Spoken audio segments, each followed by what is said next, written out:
हाँ तो बच्चों, हेलो बच्चों, अब हम पढ़ेंगे पौधों में लैंगिक जनन। ये हमारा चैप्टर तो जनन नहीं चल रहा है। तो पौधों में हमने अलैंगिक जनन देखा, अलैंगिक जनन की कौन कौन सी विधियां हैं उसके बारे में देखा, उससे क्या लाभ है क्या हानि है, वो सब तमाम सारी चीजें देखी। अब हम देखेंगे पौधों में लैंगिक जनन किस प्रकार से होता है, रिप्रोडक्शन प्लांट्स। तो पुष्प जो है ये पौधे का जनन अंग है। पहली बात तो ये मालूम होनी चाहिए कि पौधे का जनन अंग क्या है, पुष्प है। फ्लावर जो है ये पौधे का जनन अंग है, रिप्रोडक्टिव पार्ट है। पुष्प के कौन कौन से भाग होते हैं? तो पुष्प के भाग या चक्र कौन कौन से होते हैं? पुष्प के कुल 4 चक्र होते हैं या 4 भाग होते हैं। बाह्य दलपुंज सबसे पहला भाग जो होता है, सबसे बाहर स्थित होता है, उसको बाह्य दलपुंज या कैलिक्स कहते हैं। इसकी इकाई जो होती है जिससे मिलकर के बना होता है उसको बाह्य दल या सेपल कहते हैं। इनकी संख्या 4 या 5 होती है। ये हरे रंग के होते हैं, छोटी छोटी पत्ती जैसी रचना होती है, हरे रंग के होते हैं। जब तक हरे रंग के रहते हैं प्रकाश संश्लेषण की भी क्रिया करते हैं और कली के रूप में जब रहते हैं तो तमाम सारे अंदर के जो अंग होते हैं उन सबकी सुरक्षा का भी ये काम करते हैं। तो ये इनका मुख्य काम है। अब इसके बाद है दलपुंज। इन्हीं बाह्य दलों से मिलकर के ही बाह्य दलपुंज का निर्माण होता है। दलपुंज, दलपुंज या इसको कोरोला कहते हैं। इसकी इकाई है पेटल। ये रंगीन होते हैं। जो पुष्प का रंग हमको भिन्न भिन्न प्रकार का दिखाई देता है, लाल है, नीला है, पीला है, काला है। तो ये जो तमाम तरह के रंग हमको दिखाई देते हैं वो इन्हीं दल पुंजों के कारण दिखाई देते हैं।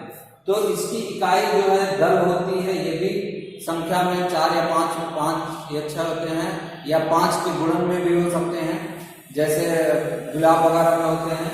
तो ये बहरहाल रंगीन होते हैं और ये जो है इनकी एक इकाई जो है उसको हम दल कहते हैं और सामूहिक रूप से सबको मिलाकर के दलपुंज कहा जाता है।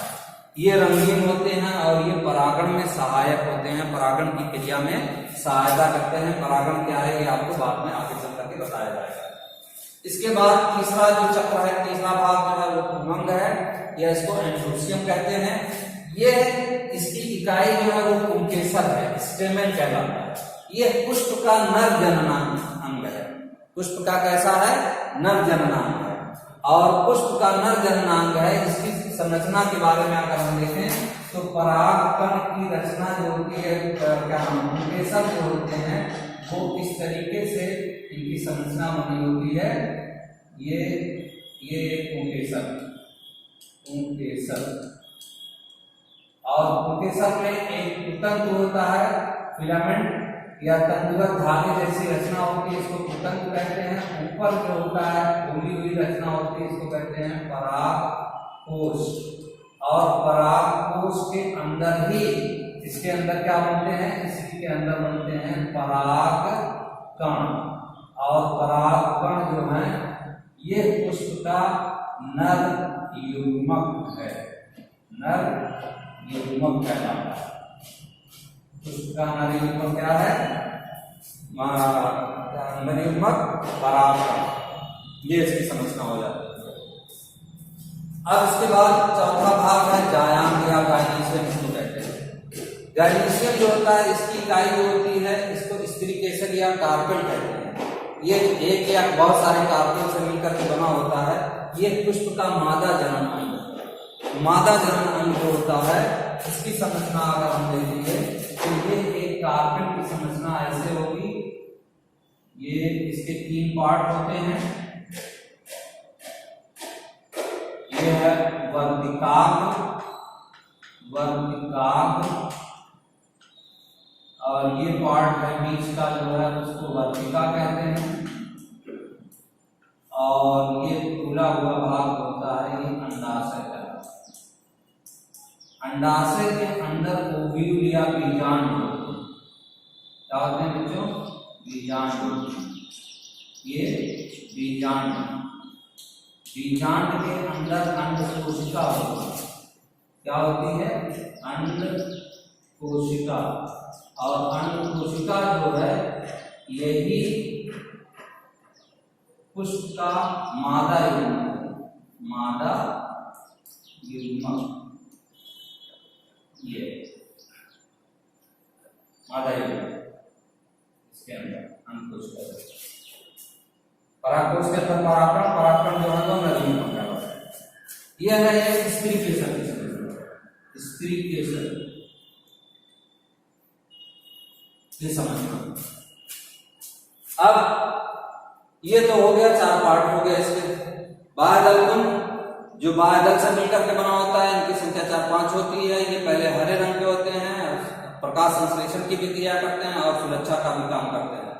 दल कुंज जो इसके बाद होता है, ये रंगीन होती, इसकी इकाई को दल कहते हैं या पेटल कहते हैं। ये रंगीन होते हैं, ये परागण में सहायक होते हैं। एंड्यूसियम इसकी इकाई को पुंकेसर कहते हैं। ये पुष्प का नर जननांग भाग है या नर जनन अंग है। इसके अंदर परागकण बनते हैं। ये पुंकेसर की संरचना है। इसमें पुतंग होते हैं, इसके 2 भाग होते हैं, पुतंग होता है, परागकोश होता है, खुला हुआ। परागकोश के अंदर परागकण बनते हैं, परागकण को ही नर युग्मक कहा जाता है। इसके बाद है जायांग। जायांग जो है या इसकी इकाई जो होती है, इसको स्त्री केसर कहते हैं। ये पुष्प का मादा जनन अंग है। इसके अंदर अंडकोशिका होती है। ये स्त्री केसर की संरचना दिखाई गई है। इसके 3 भाग होते हैं। ऊपर का भाग जो होता है उसको वर्तिका कहते हैं, बीच का भाग जो होता है उसको वर्तिका कहते हैं, नीचे का फूला हुआ भाग जो होता है उसको अंडाशय कहते हैं। इसको स्टिग्मा कहते हैं, इसको स्टाइल कहते हैं, इसको ओवरी कहते हैं। और ओवरी के अंदर, अंडाशय के अंदर बीजांड होते हैं। बीजांड के अंदर अंडकोशिका होती है। अंडकोशिका जो होती है ये मादा युग्मक कहलाती है। तो ये नर युग्मक और मादा युग्मक होती है इसमें। अब ऐसा कुछ, ये 2 चक्र जो है बाह्यदल कुंज और दल कुंज, ये सहायक पुष्प के सहायक चक्र कहलाते हैं। और कुमंग और जायांग जो है ये पुष्प के आवश्यक चक्र कहलाते हैं। ये नेसेसरी होल्स हैं, ये नेसेसरी होल्स हैं। सहायक चक्र, आवश्यक चक्र। ऐसा पुष्प जिसमें चारों पार्ट मौजूद हों, ऐसा पुष्प जिसमें पुष्प के चारों चक्र या चारों भाग मौजूद होते हैं, ऐसे पुष्प को पूर्ण पुष्प या कंप्लीट फ्लावर कहा जाता है। और ऐसा पुष्प जिसमें कोई भी एक भाग अनुपस्थित होता है, ऐसे पुष्प को हम अपूर्ण पुष्प कहते हैं, इनकम्प्लीट फ्लावर कहते हैं या अपूर्ण पुष्प कहा जाएगा। ऐसा पुष्प जिसमें इन जननांगों में से, ये पुष्प के जननांग है, ये नर जननांग है, ये मादा जननांग है। ऐसा पुष्प जिसमें केवल पुंगम स्थित हो, जायांग नहीं पाया जाता है, ऐसे पुष्प को हम नर पुष्प कहते हैं क्योंकि इसमें सिर्फ पुंकेसर पाए जाते हैं। और ऐसा पुष्प जिसमें पुंगम न पाया जाए, केवल जायांग पाया जाए, तो ऐसे पुष्प को हम क्या कहेंगे? मादा पुष्प कहेंगे, फीमेल फ्लावर। तो कुछ पौधे ऐसे होते हैं जिसमें केवल उमंग पाया जाता है, कुछ ऐसे होते हैं जिसमें केवल जायांग पाया जाता है। अगर उमंग पाया जाता है तो वो मेल फ्लावर है, नर पुष्प है, और केवल अगर जायांग पाया जाता है तो वो मादा पुष्प होता है। तो नर पुष्प जो है वो केसर से मिलकर के बना होता है, मादा पुष्प जो होता है उसके केसर से मिलकर के बना होता है। अगर एक एक अलग अलग है तो इसको एक लिंगी कहते हैं। क्या कहते हैं इसको? एक लिंगी, एक लिंगी पुष्प। ये भी एक लिंगी है, ये भी एक लिंगी है, अगर अलग अलग दोनों में है। और अगर दोनों नर और मादा दोनों एक ही पुष्प में पाए जाते हैं, नर जननांग और मादा जननी, उमंग और जायांग दोनों एक ही पुष्प में पाए जाते हैं, तो ऐसे पुष्प को कहा जाता है उभय लिंगी पुष्प, बाइसेक्सुअल, या द्विलिंगी भी इसको कह सकते हैं, इसको द्विलिंगी भी कहते हैं।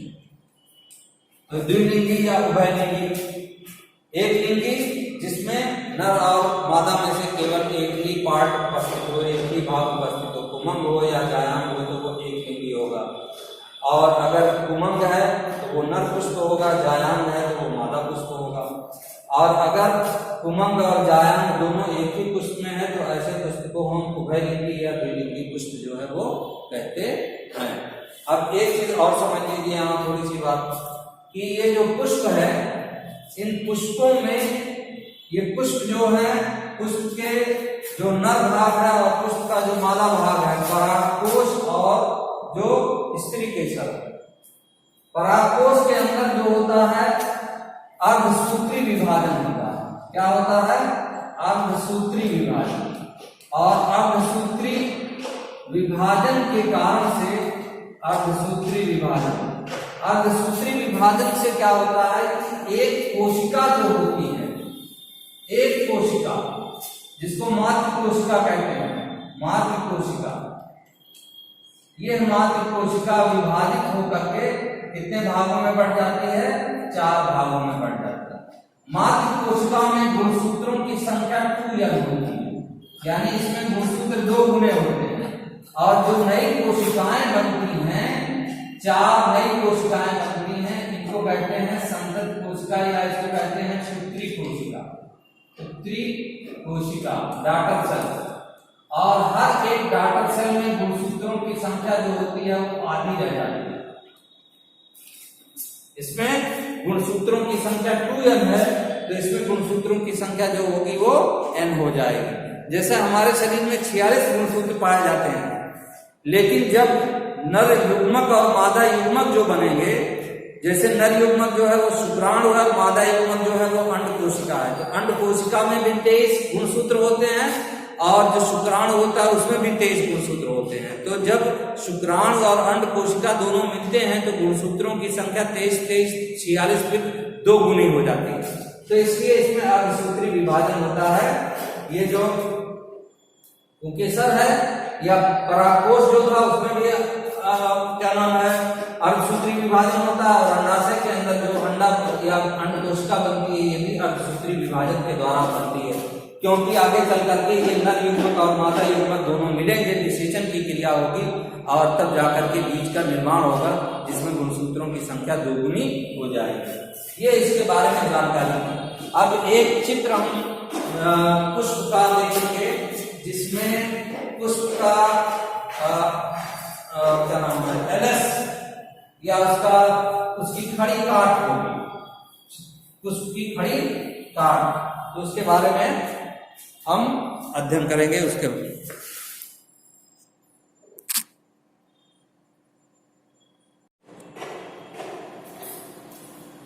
हम बच्चों तो ये है पुष्प की खड़ी काट। इसमें हम देखेंगे कि जो पुष्प के 4 चक्र थे वो चारों चक्र इसमें दिखाई दे रहे हैं। ये देखो सबसे बाहर जो है छोटी पत्ती जैसी संरचना दिखाई देती है, जिसको बायदल कहते हैं, और ये 4-5 की संख्या में होता है, इसको मिलाकर के बायदल रंग कहलाता है। ये शुरू में हरे रंग का होता है, प्रकाश संश्लेषण का भी काम करता है, और सब जब कली की अवस्था में होती है तो ये सभी अंगों को ढके रहता है, सुरक्षा का भी काम करता है। इसके बाद होते हैं चौड़े चप्पे, पंखुड़ियां होती हैं, ये रंगीन होती हैं, इनको दल कहते हैं। इनका काम क्या है, ये परागण की क्रिया में सहायक होती हैं। परागण आगे आपको बताया जाएगा परागण क्या होता है। तो ये दल है और सबको साथ में मिला करके दल पुंज कहा जाता है, इसकी इकाई दल है। इसके बाद इसके अंदर अगर इसको हम हटा दें, वाय दल को हटा दें, दल को हटा दें, तो फिर अंदर हम देखते हैं इसमें धागे जैसी संरचनाएं हमको दिखाई देती हैं, बाल जैसी संरचनाएं दिखाई देती हैं, जिनको पुंकेसर कहते हैं। पुंकेसर जो है ये पुष्प का नर जनन अंग है। क्या है? नर जननांग, नर जननांग, नर जनन अंग,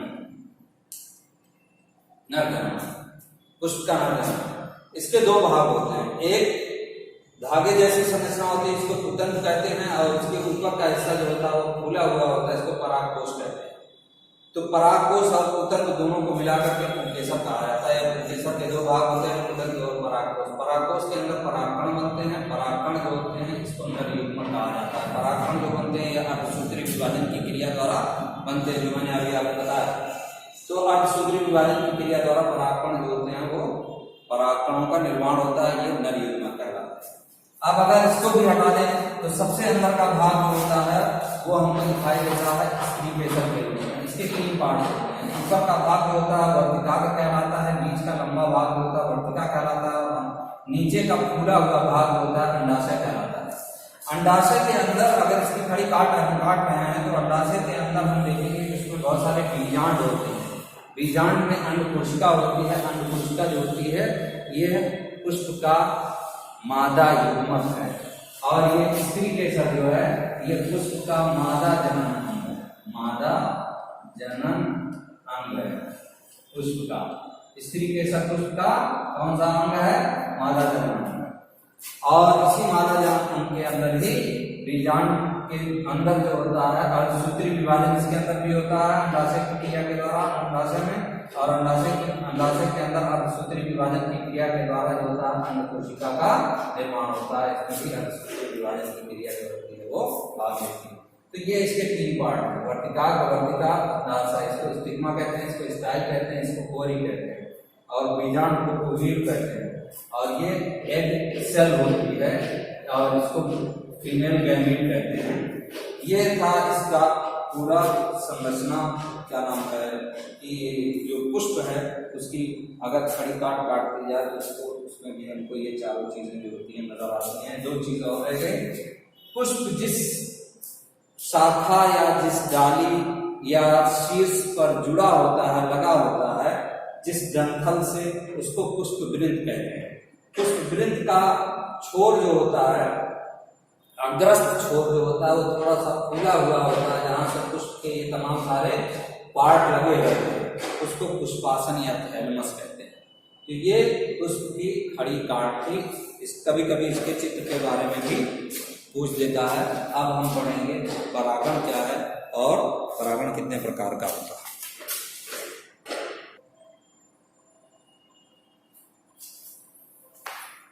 हाँ बच्चों, तो अब हम परागण क्या है इसके बारे में पढ़ेंगे। परागण कितने प्रकार का होता है, उससे क्या लाभ है और उससे क्या हानियां हैं, इसके बारे में हम पढ़ेंगे। परागण को अंग्रेजी में कहते हैं पॉलिनेशन। किसी पुष्प के परागकोश से परागकणों का स्त्री केसर के वर्तिकाग्र पर पहुंचना परागण कहलाता है। ये 2 प्रकार का होता है। जैसे आप यहाँ देखेंगे एक छोटी सी संरचना, ये एक आपका स्त्री केसर है और ये है परागकोश। ये पुंकेसर है, पुंकेसर, और ये है स्त्री केसर। पुंकेसर के अंदर जब ये परागकोश होता है, परागकोश के अंदर जब परागकण बन जाते हैं, परिपक्व हो जाते हैं, तो परागकण की दीवार फट जाती, परागकोश की दीवार फट जाती है और तमाम सारे परागकण जो होते हैं वो बाहर निकल आते हैं। यह है परागकण। तो परागकण किसी भी तरीके से क्या होते हैं, इनका यहाँ से यहाँ वर्तिकाग्र पर पहुंचना, परागकणों का कहाँ पहुंचना, वर्तिकाग्र पर पहुंचना, ये क्या कहलाता है, परागण कहलाता है। ये क्रिया कहलाती है परागण। तो किसी पुष्प के परागकोश से, ये परागकोश है, परागकोश से परागकण निकल करके कहाँ पहुंच रहे हैं, पुष्प के वर्तिकाग्र पर पहुंच रहे हैं। तो ये क्रिया परागण कहलाती है, पॉलिनेशन कहलाती है। तो एक लाइन की परिभाषा है, पुष्प के परागकोश से परागकणों का निकल करके स्त्री केसर के वर्तिकाग्र पर पहुंचना क्या कहलाता है, परागण कहलाता है। स्त्री केसर के वर्तिकाग्र या सिर्फ वर्तिकाग्र लिख देंगे तब भी कोई बात नहीं है। तो बहरहाल किसी पुष्प के परागकोश से परागकणों का स्त्री केसर के वर्तिकाग्र या वर्तिकाग्र पर पहुंचना परागण कहलाता है। परागकोश से परागकणों का वर्तिकाग्र पर पहुंचना परागण कहलाता है। ये 2 प्रकार का होता है, एक स्वपरागण होता है, एक पर परागण होता है। पहले स्वपरागण के बारे में हम बात करेंगे, फिर पर परागण के बारे में बात करेंगे। स्वपरागण क्या है, जब एक पुष्प का परागण उसी पुष्प अथवा उसी पौधे के दूसरे पुष्प के वर्तिकाग्र पर पहुंचता है, दूसरे पुष्प के वर्तिकाग्र के वर्तिकाग्र, जब एक पुष्प का परागकण उसी पुष्प अथवा उसी पौधे के दूसरे पुष्प के वर्तिकाग्र पर पहुंचता है तो उसे स्वपरागण कहते हैं। ये क्रिया आपको याद हो जानी चाहिए। स्वपरागण क्या है, इसमें पुष्प जो है वो बदल सकता है लेकिन पौधा नहीं बदलता, पौधा वही रहेगा। जैसे ये एक पुष्प है, इस पुष्प का परागकण यहाँ से निकल करके इसी पुष्प के वर्तिकाग्र पर पहुंच गया, ये स्वपरागण की क्रिया हो गई। अथवा इसी पौधे के दूसरे पुष्प में, ये दूसरा पुष्प मान लो यहाँ पुष्प लगा हुआ है, ये यहाँ से यहाँ पहुंच आए इसी पौधे में, तो तब भी स्वपरागण की क्रिया ही होगी। पौधा इसमें बदलना नहीं चाहिए, पौधा वही रहेगा। पुष्प, उस पौधे का पुष्प जो है वो भले ही बदल सकता है। तो ये स्वपरागण की क्रिया होती है। इससे क्या लाभ है, क्या हानियां हैं, ये जरा सामने में। इसमें किसी मीडियम या किसी माध्यम की आवश्यकता नहीं होती, जैसे जल है, वायु है, पर परागण में जल है, वायु है और कीट है, इन तमाम माध्यमों की आवश्यकता होती है। तो इसमें किसी माध्यम की आवश्यकता नहीं होती, बगैर माध्यम के ये स्वपरागण की क्रिया होती है। कीटों आदि को आकर्षित करने के लिए परपरागण कीट द्वारा परपरागण की क्रिया होती है। तो कीटों आदि को आकर्षित करने के लिए इसमें रंग है, गंध है, मकरंद है, इन सब को उत्पन्न नहीं करना पड़ता है, इन सब की कोई आवश्यकता इसमें नहीं होती है। तीसरी बात है कि इसके द्वारा पैतृक गुण जो है वो बनाए रखे जा सकते हैं, यानी जो माँ बाप में गुण है वही गुण इनकी संतानों में भी पीढ़ी दर पीढ़ी आगे चलते चले जाएंगे। तो ये पैतृक गुण जो है वो बनाए रखे जा सकते हैं। इससे क्या हानियां हैं, स्वपरागण से उत्पन्न जो बीज होते हैं और जो पौधे होते हैं वो थोड़ा दुर्बल होते हैं, वो उतने स्वस्थ नहीं होते, इसमें विभिन्नताएं नहीं होती हैं। तो विभिन्नताएं नहीं होने के कारण से नए लक्षणों का इसमें विकास नहीं हो पाता है, ये इसकी कमियां हैं। एक बार फिर से मैं बता दे रहा हूं, स्वपरागण क्या है, बल्कि परागण क्या है, किसी पुष्प के परागकोश से परागकणों का स्त्री केसर के वर्तिकाग्र पर पहुंचना, ये परागण कहलाता है। परागण दो प्रकार का होता है, स्वपरागण, परपरागण। स्वपरागण क्या होता है, जब एक पुष्प का परागकण उसी पुष्प के वर्तिकाग्र अथवा उसी पौधे के दूसरे पुष्प के वर्तिकाग्र पर पहुंचता है, तो ये क्रिया स्वपरागण कहलाती है। इसमें पुष्प जो है बदल सकता है लेकिन पौधा नहीं बदलेगा, उसी पौधा वही रहेगा। इससे लाभ क्या है, किसी बाह्य माध्यम की आवश्यकता नहीं होती है। कीटों को आकर्षित करने के लिए रंग है, गंध है, मकरंद है, इन सब चीजों की कोई आवश्यकता इसमें नहीं होती है। इसके द्वारा पैतृक गुण जो है वो बनाए रखे जा सकते हैं। इसकी हानियां क्या हैं, इससे स्वपरागण से जो बीज उत्पन्न होते हैं, ये बीज जो होते हैं वो दुर्बल होते हैं। इसमें विभिन्नताएं, इस क्रिया के द्वारा, स्वपरागण की क्रिया के द्वारा विभिन्नताएं उत्पन्न नहीं होती हैं और विभिन्नताओं के कारण से जो है उत्पन्न न होने के कारण से इसमें नए लक्षणों का विकास जो है वो नहीं हो पाता है। ये था स्वपरागण और उसके लाभ, उससे हानियां। अब हम देखेंगे परपरागण।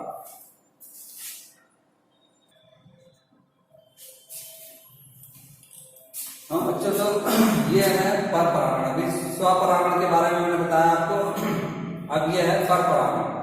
परपरागण क्या होता है, जब एक पुष्प का परागकण उसी जाति के दूसरे पौधे के पुष्प के स्त्री केसर पर पहुंचता है तो उसे परपरागण कहते हैं। अब यहां देखो, जो पौधा है वो चेंज हो जाता है, पुष्प भी चेंज होता है, बदल रहा है, और पौधा भी बदल रहा है। जब एक पुष्प का परागकण उसी जाति के दूसरे पौधे के पुष्प के वर्तिकाग्र पर पहुंचता है तो उसे परपरागण कहते हैं। ये आपको परिभाषा याद होनी चाहिए। स्वपरागण में क्या था कि एक पुष्प का परागकण और उसी पुष्प के अथवा उसी पौधे के दूसरे पुष्प के वर्तिकाग्र पर पहुंचता था, तो वो स्वपरागण की क्रिया थी। यहाँ क्या है कि एक पुष्प का परागकण उसी जाति के दूसरे पौधे के पुष्प के वर्तिकाग्र पर पहुंचता है तो उसे परपरागण कहते हैं। इससे क्या लाभ है, क्या हानियां हैं, ये देखिए। इससे परपरागण की क्रिया से जो बीज बनते हैं वो ज्यादा बीज जो होते हैं, ज्यादा नए नए बीज बनते हैं, ज्यादा उन्नतशील बीज जो होते हैं वो बनते हैं, उन्नतशील जातियों के बीज जो होते हैं वो बनते हैं। इस क्रिया में बीज जो बनते हैं वो स्वस्थ बनते हैं, ज्यादा स्वस्थ होते हैं। उस क्रिया में जो बीज बनते थे वो दुर्बल होते थे। इन पौधों में रोगों के प्रति प्रतिरोधक क्षमता अधिक होती है, जिससे इनमें रोग से लड़ने की क्षमता अधिक होती है। नए लक्षणों का इसमें समावेश होता है, उसमें नए लक्षणों का कोई समावेश नहीं होता क्योंकि इसमें कोई विभिन्नताएं नहीं होती थी, इसमें विभिन्नताएं होती हैं, इसलिए इसमें नए लक्षणों का समावेश होता है। इससे हानियां क्या है, बाह्य साधनों पर निर्भर रहना पड़ता है। यह है कि इसको ये अपने आप नहीं होता, ये परागण जो है कई तरीके से होता है, जल के द्वारा होता है, अभी हम बताएंगे कौन कौन से प्रकार से होता है। बाह्य साधनों पर निर्भर रहना पड़ता है, अधिक मात्रा में परागकण उत्पन्न करने पड़ते हैं, रंग गंध व मकरंद आदि के लिए इसमें अधिक ऊर्जा व्यय करनी पड़ती है, जात की शुद्धता जो है वो नहीं रह पाती है। तो ये इसके अंतर्गत कुछ लाभ थे और कुछ हानियां एक बार फिर से मैं बता दे रहा हूँ। आप रिपीट कर लीजिए। जब एक पुष्प का परागकण उसी जात के दूसरे पौधे के पुष्प के वर्तिकांत पर पहुंचता है तो ये क्रिया पर परागण कहलाती है। पर परागण से लाभ क्या है? इससे नए नए बीजों की जातियां, उन्नतशील जातियां जो होती हैं वो उत्पन्न होती हैं। इस क्रिया से जो बीज बनते हैं वो स्वस्थ होते हैं। इस क्रिया में जो पौधे बनते हैं उनमें प्रतिरोधक क्षमता अधिक होती है, नए लक्षणों का समावेश होता है। इससे हानियां क्या है? बाह्य साधनों पर निर्भर रहना पड़ता है, अधिक मात्रा में परागकण उत्पन्न करने पड़ते हैं, रंग गंध मकरंद के लिए अधिक ऊर्जा की आवश्यकता होती है, अधिक ऊर्जा व्यय करनी पड़ती है, अधिक ऊर्जा खर्च करनी पड़ती है, जात की शुद्धता जो है वो नहीं रह पाती है इसके अंतर्गत। अब इसकी क्रिया में जो लाभ है और जो हानि है, यहाँ पर हम देख लें कि ये परागण जो है इसमें हमने बताया कि इसमें माध्यम की आवश्यकता होती है। तो कौन कौन से माध्यम की आवश्यकता होती है और वो क्या क्या है? यहाँ पर परागण जो होते हैं उसको कह सकते हैं कितने प्रकार का होता है? तो ये 3-4 प्रकार का। नंबर 1 है वायु परागण। वायु परागण, वायु परागण जैसे उदाहरण के रूप में वायु के द्वारा जो होता है, जैसे मक्का है, गेहूं है, ज्वार है, इन सब में क्या होता है? वायु के द्वारा परागण की क्रिया होती है। बहुत इंपॉर्टेंट आंसर पूछा जाता है, वायु परागण मक्के में किस प्रकार का परागण होता है? तो मक्के में वायु परागण होता है। नंबर 2 कीट द्वारा परागण। कीट परागण, कीटों के माध्यम से जो परागण की क्रिया होती है उसको कीट परागण कहते हैं। जैसे इसमें है अंजीर है, आक है, सैलरिया है,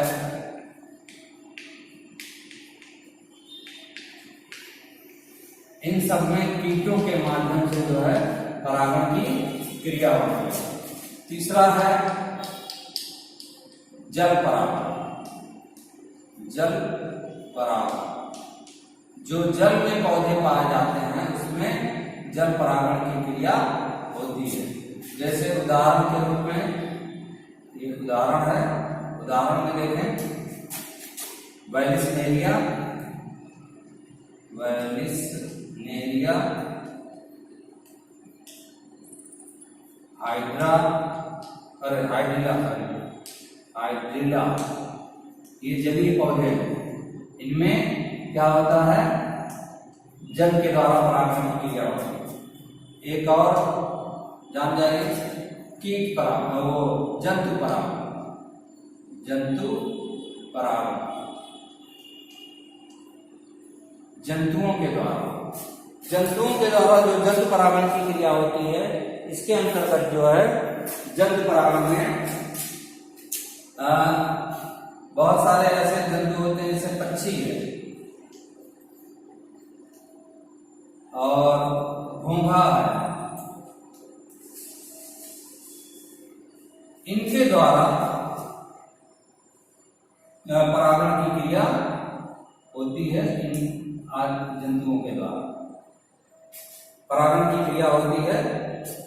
कुछ पक्षी ऐसे होते हैं, आपने देखा होगा कि वो क्या करते हैं, पुष्प का रस चूसने के लिए उन पर बैठते हैं और वहां से क्या काम करते हैं, ये इसमें परागण की क्रिया जो होती है वो होती है। उदाहरण के रूप में इसके जैसे सेमल है, कदम्ब है, चमगादड़ है, इसमें चमगादड़ भी चांद लिख सकते हैं। उदाहरण में सेमल, कदम्ब,